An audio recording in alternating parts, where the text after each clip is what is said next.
Huminto muna at magdasal. Ako po si Father Fiel Pareha at ito po ang ating segment, ang Daily Devotion, na kung saan tayo po ay magdarasal, magbabasa at magninilay kasama ng salita ng Diyos sa buong taon. Manalangin tayo. Sa ngalan ng Ama, ng Anak at ng Espiritu Santo. Amen. Halina, banal na Espiritu, liwanagan mo ang aming puso at isip nang maunawaan at maisabuhay namin ang iyong salita. Amen. Our Bible passage for today is from the Gospel of St. Mark chapter 1, verses 29 to 39, and I read it for you. As soon as they left the synagogue, they entered the house of Simon and Andrew with James and John. Now Simon's mother-in-law was in bed with a fever, and they told him about her at once. He came and took her by the hand and lifted her up. Then the fever left her, and she began to serve them. That evening at sunset, they brought to him all who were sick or possessed with demons, and the whole city was gathered around the door. And he cured many who were sick with various diseases, and cast out many demons, and he would not permit the demons to speak, because they knew him. In the morning, while it was still very dark, he got up and went out to a deserted place, and there he prayed. And Simon and his companions hunted for him.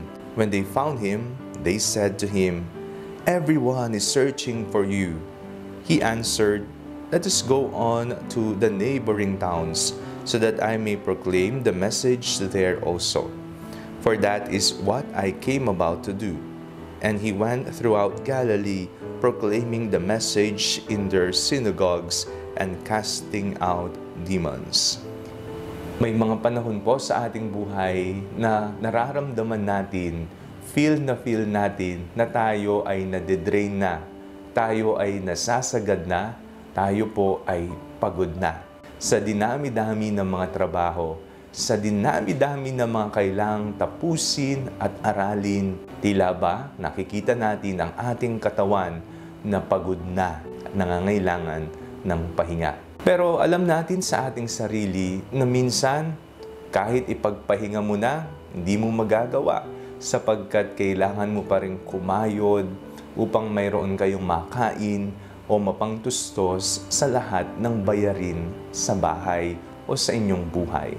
Ang ating pong binasang ebanghelyo sa araw na ito ay isang paalala ni Jesus na kailangang makinig sa iyong katawan, makinig sa iyong kapaligiran, at higit sa lahat, makinig sa Panginoon. Nagsimula ang misyon ng Panginoong Hesukristo. Napakarami niyang napagaling. Siya ay nangaral. Siya ay nagpahayag ng paghahari ng Diyos. Siya ay nagpalayas ng mga demonyo at iba pang pagmimisyon. Kung iisipin natin, hindi kaya napapagod ang ating Panginoong Hesukristo at tiyak na nakakapagod nga ang kanilang ginagawa sa araw-araw nilang pagmimisyon. Kaya nga ang ginawa ng ating Panginoong Hesukristo, siya ay nagtungo sa isang lugar na tahimik at doon pinakinggan niya at kinausap niya ang Amang nasa langit. Panalangin. Sa tuwing tayo po ay drain at pagod na, sagad na sa buhay, hindi na makagulapay, hindi na alam kung ano ang gagawin, huminto ka muna at manalangin. Ang panalangin ang siyang magsisilbing hangin natin upang makahinga pa tayo sa susunod nating gagawin sa buhay. Ito ang modelo ng pananalangin, pakikipag-isa sa katahimikan, sa kapayapaan, one-on-one, with the Lord. Ihinto mo muna kung ano ang iyong ginagawa at ikaw ay makiusap sa Panginoon. Manalangin tayo. Panginoong Hesukristo, turuan niyo po kaming manalangin.